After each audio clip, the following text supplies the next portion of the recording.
मैं एक रेस्टोरेंट में वेट्रेस का काम करती थी। वो हर रोज शाम को चाय पीने आता था और अकेला घंटों चुपचाप बैठा रहता था। मुझे उसे देखकर अजीब बेचैनी होती थी। मेरा दिल करता था कि मैं उससे बात करूं, लेकिन रेस्टोरेंट की इंतजामिया की तरफ से किसी भी कस्टमर के साथ पर्सनल बातचीत की इजाज़त नहीं थी। मुझे हर रोज़ उसका इंतज़ार रहता था। कभी वो आने में देर कर देता था तो मुझे बहुत बेचैनी हो जाती थी कि वो अभी तक आया क्यों नहीं। एक दिन वो रेस्टोरेंट नहीं आया, तो अगले दिन जब आया तो मैंने उससे पूछ लिया कि सर आप कल नहीं आए, आपकी तबीयत तो ठीक थी ना? उसने मुस्कुराकर मुझसे मेरा नाम पूछा।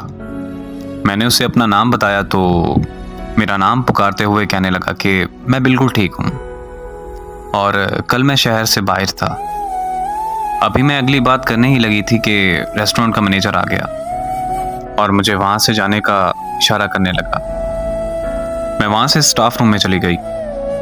फिर मैं रेस्टोरेंट से छुट्टी करके बाहर आई तो वो बाहर खड़ा था। मुझे देखते ही मेरे पास आया और बोला कि तुम्हारा मैनेजर अगर गुस्सा ना करे तो क्या मैं तुम्हें तुम्हारे घर तक छोड़ सकता हूँ? मैंने हंसते हुए हाँ बोल दी। घर पहुँचने तक हम में काफ़ी जान पहचान हो चुकी थी। फिर वो मुझे हर रोज़ घर ड्रॉप करने लगा। हम दोनों में बहुत गहरा ताल्लुक बन चुका था। मोहब्बत थी या फिर दोस्ती, बहरहाल जो भी था बहुत खूबसूरत था।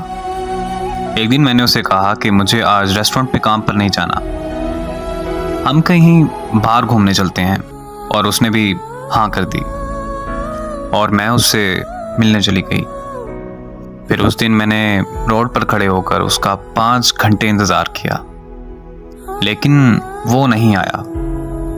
उसने मेरी कोई कॉल अटेंड नहीं की और मुझे बहुत ज़्यादा दुख हुआ, यहाँ तक कि मैं रोते हुए घर वापस आ गई।